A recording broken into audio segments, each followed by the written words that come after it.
Alright, India की सबसे तेज तर्रार, सबसे ज्यादा रेंज वाली और सबसे महंगी इलेक्ट्रिक मोटरसाइकिल है ये अल्ट्रा वायलेट F77 Mach2। इसका मतलब फेस लिफ्टेड वर्जन है जो अल्ट्रा वायलेट F77 पहले आती थी। अब क्या कुछ इसमें बदलाव किया है, वैसे मैंने वॉकआउट में बता दिया है, बट मोटे मोटे तौर पर क्या होगा वो मैं आपको बता दूंगा। बट इस वीडियो का मकसद होगा कि परफॉर्मेंस में जो इंप्रूवमेंट इन्होंने क्लेम किया है क्या वो वाकई में दिख भी रहा है। रीजेन लेवल 9 इन्होंने दिए हैं, ऑफ करके ये 10 बोल रहे हैं, वैसे 9 लेवल्स है। क्या उसमें एक्चुअली आपको फील आता है कि ब्रेक्स की जरूरत नहीं है, मैकेनिकल ब्रेक्स की सिर्फ रीजन से काम चल जाएगा? उन सब चीजों की आज हम बात करेंगे। नमस्कार खमागणी देवियों सज्जनों, मेरा नाम है विकास योगी और आज हम बात करेंगे अल्ट्रा वायलेट F77 Mach2।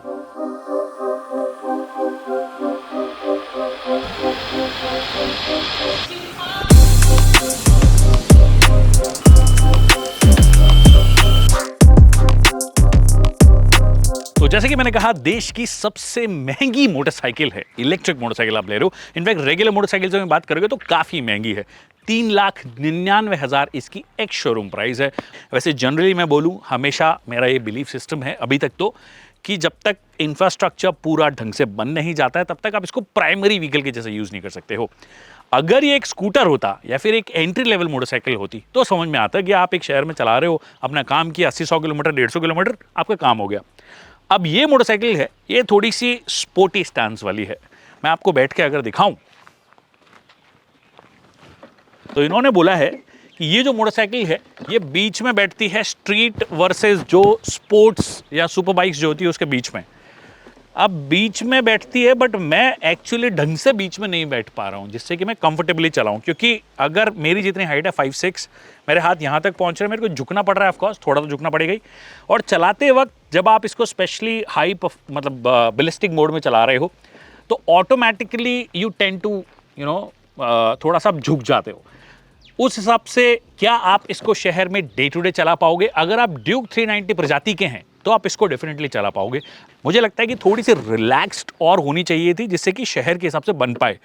क्या आप इसे लॉन्ग डिस्टेंस कर सकते हो? देखिए, रेंज 200 से 230 के आसपास आपको मिलने वाली है, ठीक है, रियलिस्टिकली मैं आपको बता रहा हूं। क्या 200 किलोमीटर पे कोई दूसरा शहर आ जाता है या फास्ट चार्जिंग का नेटवर्क इतना ज्यादा है कि आप कर पाओगे? जी नहीं। 10 किलोवाट आवर की बैटरी है, अगर स्लो चार्ज करोगे तो अच्छा खासा टाइम आपका जाने वाला है। तो अगर आप उतनी प्लानिंग कर सकते हो तो आप इंटरसिटी ट्रैवल कर सकते हो, but that is highly impractical to be honest. तो मेरे हिसाब से शहर के हिसाब से थोड़ी सी ज्यादा रिलैक्स्ड इसे बनाने की जरूरत थी। Like I said, it is too committed at least for my liking. 25-30 kilometre, 40 kilometre, 50 kilometre चला रहे तो कोई दिक्कत नहीं है, उससे ज्यादा चलाओगे तो फिर आपको दिक्कत ये वाली आएगी। वैसे इसका लोअर जो वेरिएंट है जो कि 7.1 किलोवाट आवर बैटरी पैक के साथ में आता है, जिसे कि स्टैंडर्ड बोलते हैं, इस वाले को जो 10.1 किलोवाट आवर वाला है या 10.2 किलोवाट आवर वाला है उसको ये रिकॉन बोलते हैं। तो स्टैंडर्ड अगर आप ले रहे हो तो 2,99,000 में वो मिलता है। बैटरी पैक के बारे में आपको बता दें, 10.2 किलोवाट आवर वाला इस वाले में आपको मिल रहा है। एक चीज़ जो डेफिनेटली स्टैंड आउट करती है इस मोटरसाइकिल में वो है इसके लुक्स। डेफिनेटली वैसे कुछ चेंज नहीं हुआ उसके अंदर, अभी भी वैसा ही है। ये जो कलर है येलो ब्लैक, ये एक्चुअली स्टैंड आउट करता है। इसका वाइट कलर भी एक्चुअली अच्छा लगता है, but this particular colour definitely stands out.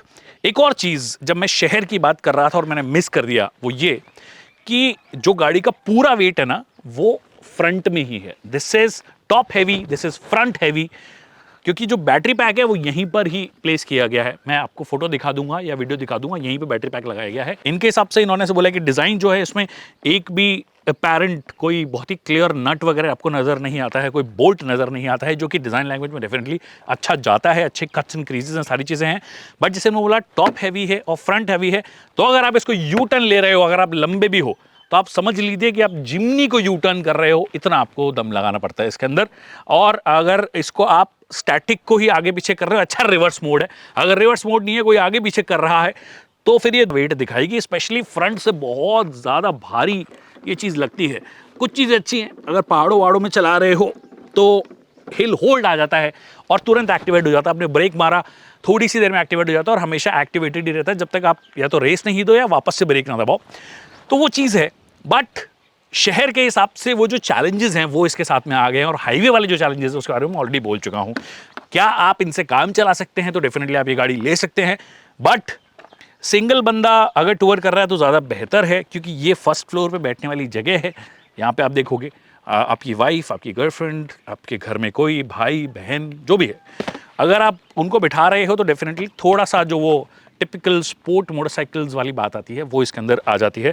160 mm का ग्राउंड क्लियरेंस है, वैसे खराब रास्तों पे हम इसको लेकर गए नहीं हैं, तो मैं बताऊंगा कि नहीं कैसा परफॉर्मेंस रहा। थोड़े बहुत लेकर गए, उसमें कोई दिक्कत आई नहीं है। हालांकि सस्पेंशन जो है दे आर ओवरली स्टिफ, क्योंकि you got to hold everything together. Battery pack का वेट अपने आप में फ्रंट हैवी टॉप हैवी हो जाता है, तो सस्पेंशन इतना झूलता भी नहीं रहना चाहिए, इससे थोड़े बहुत स्टिफेंड अप की गई है। कुछ मोड्स हैं डेफिनेटली वो आपको दिए गए हैं। अब देखिए आप सेटिंग्स में अगर आप जाएंगे, कुछ चीज़ें देखिए जो इसमें अच्छी हैं, होप उसकी बात कर लेते हैं। TPMS आपको मिल गया है। TPMS मतलब आगे कितना PSI है। It's a safety feature by the way, it's great. ये PSI है बेसिकली, और ये टेम्परेचर बता रहा है बेसिकली, तो आइडियल जो है उतनी ही इन्होंने रखी है। फिर बैक करते हैं, ब्लूटूथ से भी आप कुछ चीज़ें कर सकते हो डेफिनेटली। नेविगेशन दिया गया है, बट आई विश इतने पैसे ले रहे हो बॉस तो आपको एथर वाले देते हैं, गूगल मैप्स जो देते हैं, गूगल मैप्स डेफिनेटली इसमें होनी चाहिए थे। फिर परफॉर्मेंस में अगर आप देखोगे तो डुअल चैनल ABS आपको मिल गया है। अगर आप चाहो तो इसको मोनो में भी कर सकते हो, मतलब रियर जो आपका ABS है वो डीएक्टिवेट हो जाएगा, फ्रंट ABS आपका चलता रहेगा। तो पार्शियल आप बोल सकते हो। रीजन ब्रेकिंग है, उसके डिफरेंट लेवल्स हैं, 9 लेवल्स हैं।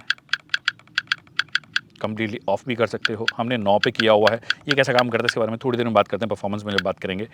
और ट्रैक्शन कंट्रोल को भी अगर आप चाहो तो डिफरेंट मोड्स हैं, T1 T2 T3। ये रेन मोड है, ये स्ट्रीट मोड है, फिर ये आपका स्पोर्ट मोड हो गया, और इसको ऑफ करना हो कम्प्लीटली तो वो भी आप कर सकते हो। तो ये सब चीज़ें जो हैं आपको दी गई हैं यहाँ पे। तो कई सारे फीचर्स जो हैं डेफिनेटली ऐड ऑन किए गए हैं। फिर हिल होल्ड अगर आप चाहो ऑन या ऑफ करना चाहो तो कर सकते हो, वैसे ऑटोमेटिकली डिसेबल और इनेबल हो जाता है, तो इसकी ज़रूरत नहीं पड़ेगी आपको।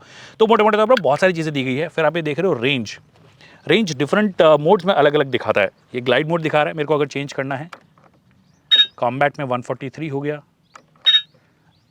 बैलिस्टिक में 137 हो गया। तो बेसिकली ग्लाइड मोड आपको रेंज कंपैरेटिवली, इसको इको मोड मान लीजिए आप, इको मोड जैसा आपका ये काम करता है। कुछ चीज़ें अच्छी हैं कि रीजन को अगर मेरे को कम या ज़्यादा करना हो तो मैं सीधे तौर पर यहीं से कर सकता हूँ। देखिए ये आवाज़ भी आती है, और यहाँ से मोड अगर चेंज करनी हो तो मैं मोड यहाँ से आपका चेंज कर पा रहा हूँ। अब परफॉर्मेंस की बात कर लेते हैं, क्योंकि मैंने मोस्टली इसको कॉम्बैट और बैलिस्टिक मोड में ही चलाया है। और 64.9 किलोमीटर दिखा रहा है, लगभग आई थिंक मैं 30 किलोमीटर के आसपास अभी चला चुका हूँ। 30 किलोमीटर चलाने में इसकी जो बैटरी खर्च हुई है वो लगभग 15% के आसपास खर्च हुई है 30 किलोमीटर चलाने में। तो इसके हिसाब से कैलकुलेट करोगे तो 200 किलोमीटर के आसपास आपको रेंज यहाँ पे मिल जानी चाहिए। अब बात करते हैं परफॉर्मेंस की।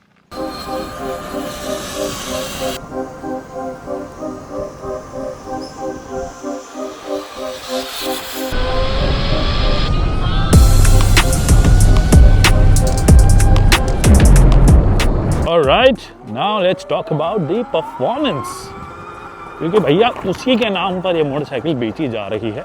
आइडल बैलिस्टिक मोड एक्टिवेटेड यहाँ पे दिख रहा है आपको। Let's try and do the 0 to 100, जो कि मैं अपने पोस्ट प्रोडक्शन में जाके जब मैं चेक करके आपको बता दूंगा। Let's see how it goes.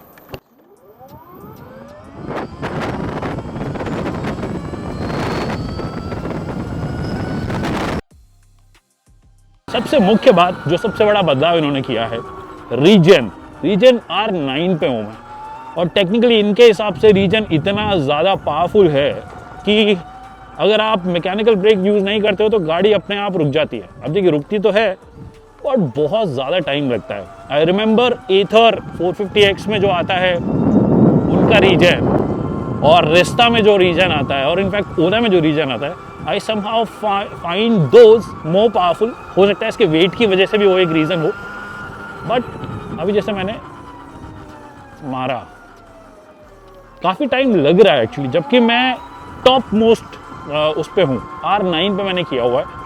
R9 पे होने के बाद भी कई जगह पे जब 100 स्पेशली 50 के ऊपर हो अगर आप और आपको सडन ब्रेक करना हो तो आप रीजन के भरोसे नहीं रह सकते हो।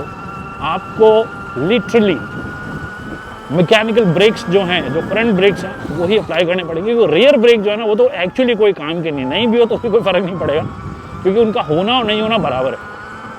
बाकी एक और चीज़, जब आप मनूवर कर रहे हो, इधर से उधर करना हो ना, तो इसका जो टॉप हैवीनेस है या फ्रंट हैवीनेस है ना, वो आपको क्लियरली फील होता है।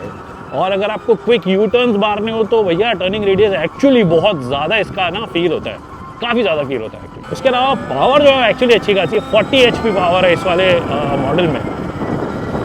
40 HP is pretty good power. In fact इससे जो नीचे वाला वेरिएंट आता है, जो ओरिजिनल बोलते हो या स्टैंडर्ड बोलते हो, उसमें 36 पॉइंट समथिंग आता है और 36.5 HP के आसपास आता है। 95 न्यूटन मीटर्स का टॉर्क मिलता है उसमें, 90 न्यूटन मीटर्स का टॉर्क मिलता है, और इस वाली में 100 न्यूटन मीटर्स का टॉर्क मिलता है, विच इज़ अ लॉट।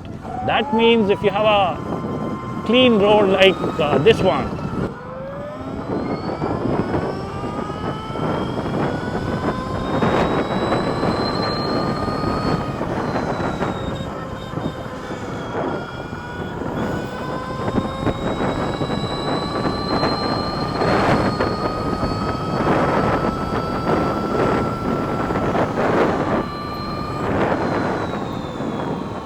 ऐसे माहौल में मज़ा आ जाता है इसके अंदर।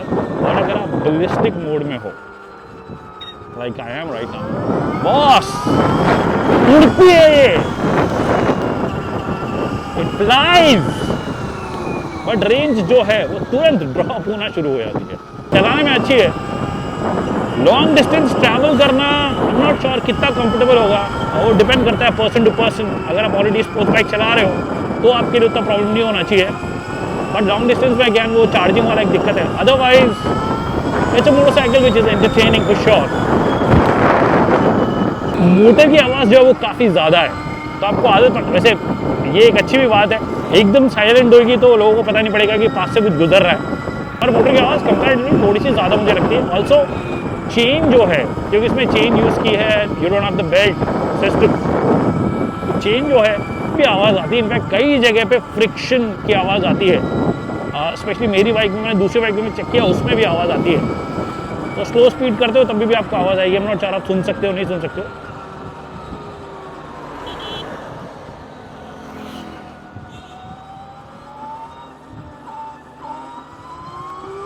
काफ़ी आवाज़ आती है मतलब चेन की, तो या तो कहीं पे रगड़ खा रही है या कुछ और रीज़न है। बढ़िया, यू कैन फील दैट। वो नी डाउन करने की कोशिश मत करना है इस मोटरसाइकिल में, because it's not meant for it, to be honest. क्योंकि एक तो पूरा डैमेज, जब इसका डैमेज होगा, पूरा पैनल ही है, वो पूरा पैनल ही डैमेज हो जाएगा। You have to replace the entire panel in that case, you don't have to do it.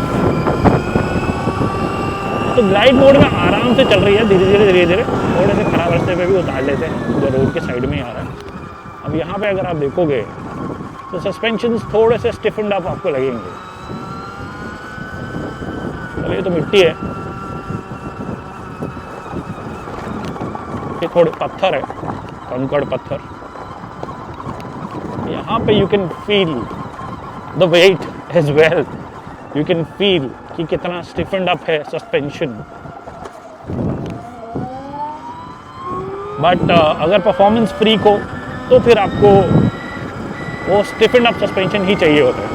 ये रेंज जो ड्रॉप एटलीस्ट इंस्ट्रूमेंट क्लस्टर पे दिखा रहा है, वो आप कॉम्बैट में हो या बैलिस्टिक में हो, बहुत ज़्यादा फर्क आ नहीं रहा। अभी मैं कॉम्बैट में शिफ्ट करूँ, 117, 5-6, और परफॉर्मेंस जो है बैलिस्टिक की, it is actually very addictive. So I would rather ride it in a ballistic mode, क्योंकि तुरंत जो एक्सेलरेशन है ना, that is so fricking addictive.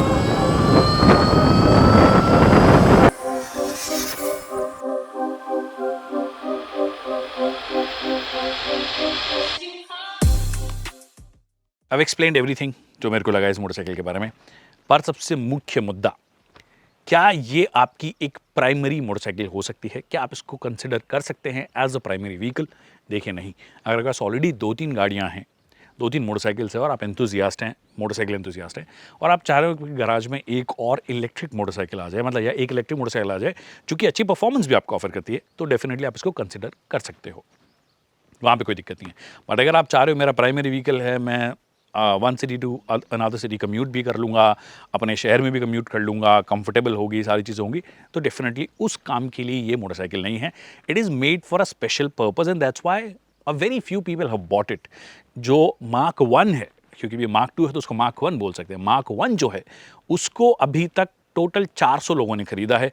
इसका जब से अनाउंसमेंट हुआ है तब से 80 लोगों को ये डिलीवर हुई है। ऐसा बोल रहे हैं कि 1500 बुकिंग्स आई है, बट रियलिस्टिकली पहली बात तो इनके स्टोर्स ही नहीं है पूरे इंडिया में, धीरे धीरे वो खुलने वाले हैं, तो इसलिए नंबर्स जो हैं वो बहुत ही लिमिटेड हैं। 1000 जो कस्टमर्स हैं, इनिशियल जो 1000 कस्टमर्स जिनको डिलीवरी मिलेगी, उनको उसी प्राइस पे मिलेगी जिस प्राइस पे इन्होंने लॉन्च किया है। मुझे लगता है कि बढ़ाना नहीं चाहिए एक्चुअली, क्योंकि ऑलरेडी काफ़ी एक्सपेंसिव ये मोटरसाइकिल है और प्राइस इनफैक्ट एटलीस्ट इतनी तो रखनी चाहिए, बढ़ाए ना तो थोड़ी सी कम हो जाए तो और सोने पे सुहागा हो जाएगा। बट पॉइंट ये है, ये मोटरसाइकिल आपकी प्राइमरी मोटरसाइकिल तो नहीं हो सकती है। It can be your third motorcycle, it can be your second motorcycle, but not the first motorcycle. Thank you so much people for watching this video.